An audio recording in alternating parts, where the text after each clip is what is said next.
Welcome back, YouTube. Welcome to another episode of Richie's Revelations. My name is Richard Alvarez. I know I haven't posted any new videos recently, but it's only because I've been so overwhelmed with my 3D prints that I just haven't had any time to get to it. But I can honestly say that I'm all caught up now with my work. So let's shoot another video of 3D Intel, shall we? So the ocean is a mysterious and eerie place, so much so that it's almost bewildering to the average person. I believe the reason is this because we have only uncovered 5% of the ocean's floor. The remaining belongs to the kaiju, so we can't break that treaty. No, I'm only kidding. What's going on, YouTube? My name is Richard Alvarez and welcome to another video of 3D Intel, where I talk facts about a print, then show you a quick time lapse of that print, and then finally remove that print off the heated bed and give an awesome finish. Just as awesome as hitting that like button for that YouTube algorithm. So the last video I went above and beyond talking facts about space. You saw what I did there? Anyways, so in this video, I figured instead of flying fast and high, why not do a complete 180 and dive deep into the abyss? Here are facts you didn't know about the ocean. In July of 2020, marine biologists studied the sea floor in the South Pacific and found aerobic microorganisms in a state of quasi-suspended animation. In other words, it temporarily slows or stops the biological function of the organisms completely, so their physiological compatibilities are preserved. These microorganisms are the oldest, longest living life forms ever been found, ranking at, wait for it, 101.5 million years old. If you want some words of wisdom, these are the guys you won't kind of want to talk to. It's obvious, deeper you go, the greater the pressure. For example, the Challenger's Deep, which is the deepest point a human has ever explored, it has a pressure of 8 tons per square inch, equivalent to 1,000 ATMs or 1,000 atmospheric pressure. By comparison, Mount Everest stands at almost 9,000 meters tall. Challenger's Deep is approximately 11 kilometers or 11,000 meters. This gives species that lives in these deepest part more of a gelatinous feature. If the average human spontaneously appears in Challenger's Deep, their bones will literally dissolve due to the high pressure. Due to the extremities of the deep, only 3 people have been to the deepest part of the sea. This is because the extreme pressure that our advanced technology just can't handle. Most of our technologies implode when met with such depths. Not only that, the funding to explore deep sea is below our space program's budget. As a side note, NASA's annual budget is around $22.6 billion, but our deep sea program is roughly $1.1 billion. That's why people have been in space more than the ocean floor. Like, no, seriously, more than 500 people have ventured to space and only 3 people have reached the deepest part of the ocean.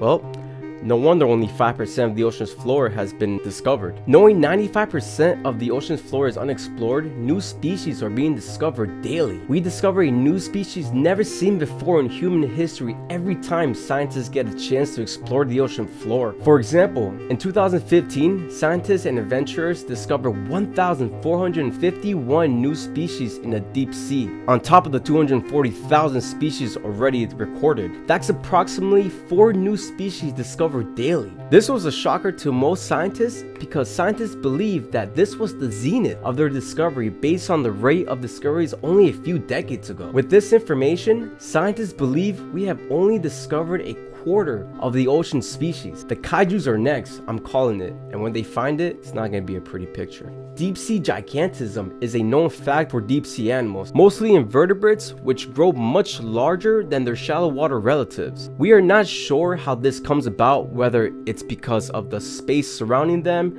their adaptation, the pressure, or any other reasons for that matter. Some examples of this phenomenon, like the giant isopod, the Japanese spider crab, the giant squid, or the giant amphipod. Imagine what other creepy giants lurks below the depths that we just don't know about. Scientists have discovered incredible ecosystems below the ocean, like hydrothermal vents that release rich minerals into the water. This discovery was astonishing to scientists because it changed the understanding of how we looked at the world. For example, we believe that all life depended on sunlight for for photosynthesis to survive and thrive. But these vents showed us that there's much more to learn about life and how it thrives on Earth. Recorded in 1999, Julius Sound was a name given to a mysterious sound picked up by the US National Oceanic and Atmospheric Administration. Some scientists believe it originated from a glacier colliding with the landmass. We know that this sound was enough to be heard across a massive section of the ocean.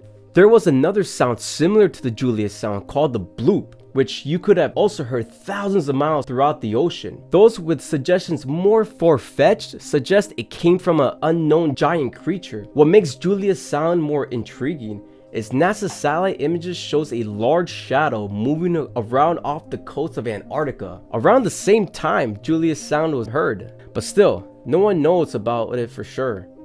The Kraken, no doubt. Hey you old timers, if you are around the age of 79 and are looking for a quick buck, then join your local scuba team and bask in the $771 trillions worth of gold lost at sea. If you got that joke, explain it in the comments below. But that's right, there's at least $700 trillion worth of gold throughout the ocean and the ocean floor. And yes, some of these were from lost ships that have been wrecked and sank to the bottom of the ocean floor. Most of the gold is so diluted that its concentration on the order of parts per trillion. In other words, for every 1 gram of gold, you will have to filter through 100 million metric tons of ocean water. Using the conversion 1 kilogram equals 0.0011 tons, we can conclude that there are about 1.5 million tons of gold in the ocean, assuming the concentration of 1 parts per trillion. You might be wondering, then why haven't any country tried to collect this amount of wealth and use it to their advantage? Well, the reason for that is because we just don't have the technology to perform such a task,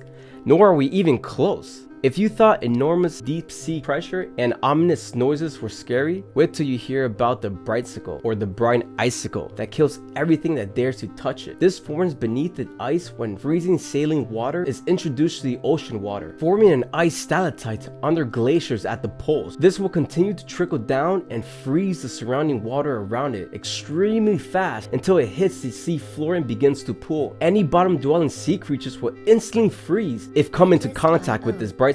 Most people believe river, lakes, and waterfalls only exist on land, but as our technology grows and human curiosity ventures further, scientists have discovered not only lakes underneath the ocean, but also waterfalls and rivers. This is due to the concentration of salt and hydrosulfide, or a combination of the two. This becomes denser than the rest of the water around it. Thus, it enables it to form lakes, river, and waterfalls underneath the ocean. The views are spectacular in a weird way. Well, that's all the facts for today. I hope you enjoyed this segment of Richie's Revelations 3D Intel. Thank you all for making it this far, and remember to hit that subscribe button and smash that like button for that YouTube algorithm. Now, it is time to show you a cool quick time lapse for the print I did for this video. Enjoy!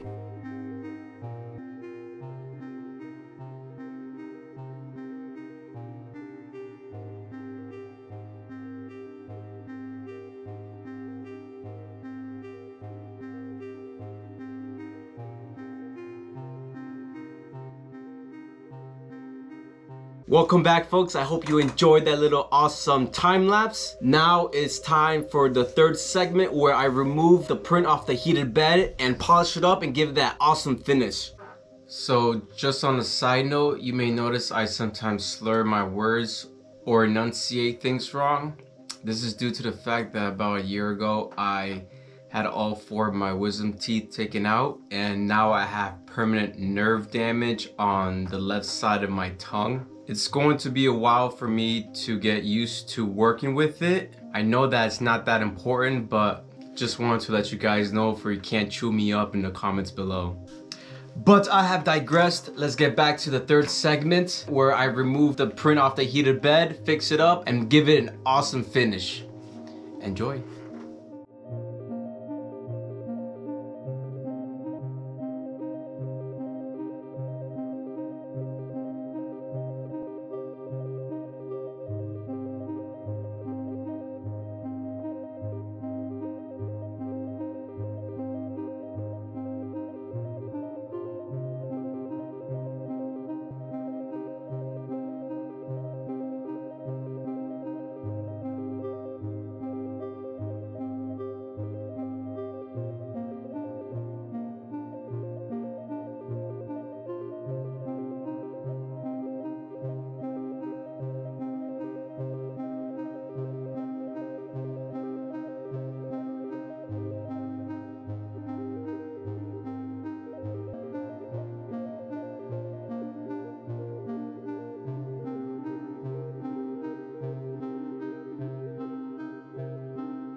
I hope you enjoy that final segment. I just want to give a shout out to XTC 3D for making the best epoxy ever for PLA, especially because you can't really use sanding paper because they just leave white streaks and then the print is just ruined. But this stuff honestly is the best for PLA.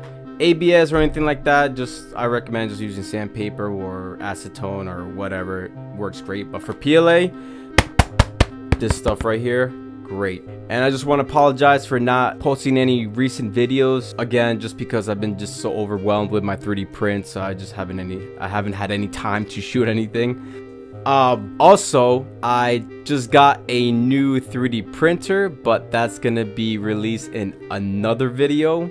So I'm sadly gonna have to put my TiVo Tornado to rest. I'm not gonna throw it away or sell it. It was my first 3D print, so I'm just gonna keep it around for memorabilia or whatever. And with that being said, make sure you smash that like button and hit that subscribe button for that YouTube algorithm. My name is Richard Alvarez. Thank you so much, folks, and peace.